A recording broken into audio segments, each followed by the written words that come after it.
So welcome to the final part of ratio analysis, at least an overview, where we're going to look at DuPont analysis, a bit about segment reporting, and the limitation of ratios.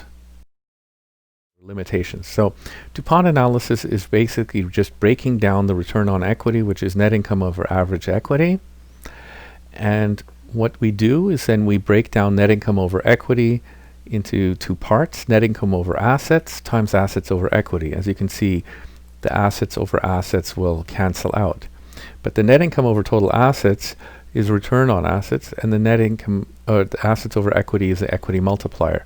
And that shows the source of the total return on equity, as these two multiplied by each other.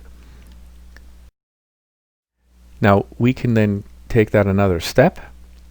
So the net income over assets can be broken down into net income over revenues times revenues over assets. So here again we canceling out the revenues, and this breaks it down now into the three portions, which are the return on sales or the profit margin, the total asset turnover, and the equity multiplier. And what we can see then is we can analyze the overall return as the multiplication of these three, which these components, which can be also independently analyzed to see where the return on equity is coming from, or where the lack of it is coming from. Now this can be extended further, and it's often, or it's done on occasion. So what we do is we're taking the net income over revenues portion, and we're breaking that. So this is the profit margin. We're breaking that down into three parts. We're maintaining the other two parts. So we're having net income as EBIT over revenues, earnings before tax over EBIT, and net income over earnings before tax. As you can see, the EBT and the EBIT both cancel, leaving us with net income over revenues. Now the EBIT over revenues,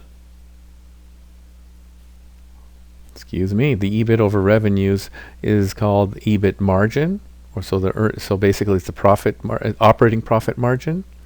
The earnings before tax over earned EBIT is the interest burden, because the difference here is the interest that's paid, and the net income divided by the earnings before tax is the tax burden. That's a measure of the cause of the reduction of net income due to tax. So the extended equation is taking those five. So the three here that we just looked at, which is net income, which comes from the profit margin, and then we have the total asset turnover and the financial leverage. So again, we can break the business down and the profitability, the return on equity, into these five parts.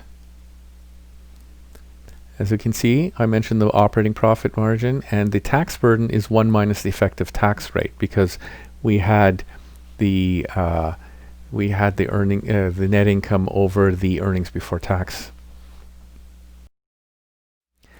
Now, segment reporting is measuring the different business segments of a company. So what's, according to IFRS, a reportable business segment or a geographical segment is one which derives at least half of its revenue from sales which are external to the company, and holds at least 10% of the firm's revenue, earnings, or assets. And for each segment, the firm reports limited financial statement information, is required to, in fact, as well. So primary segments must report revenue, both internal and external, operating profit, assets, liabilities, capital expenditures, depreciation, and amortization. From segment information, we can calculate things such as segment margin, which is the profit over the revenue, the segment asset turnover, the revenue over segment assets, the return on assets, and the debt ratio, segment liabilities over assets. These are very useful so that we can see in a more wide-ranging business that we can analyze each of the segments a little bit on their own. Limitations. So DuPont analysis is basically just breaking down the return on equity, which is net income over average equity. And what we do is then we break down net income over equity into two parts: net income over assets times assets over equity. As you can see, the assets over assets will cancel out. But the net income over total assets is return on assets, and the net income, the assets over equity, is the equity multiplier. And that shows the source of the total return on equity, as these two multiplied by each other.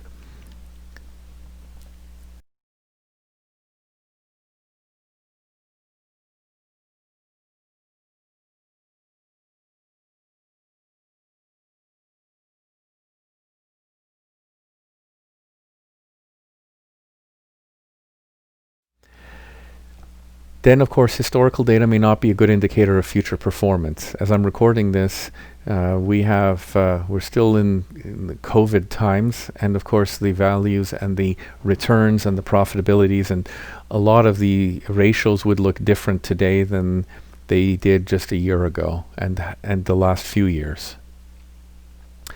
Lastly, or not lastly, actually, ratios must not be used as the only test of efficiency. And a few simple ratios are not an automatic way of running a business or a company. So in other words, we need judgment, knowledge, insight, and experience.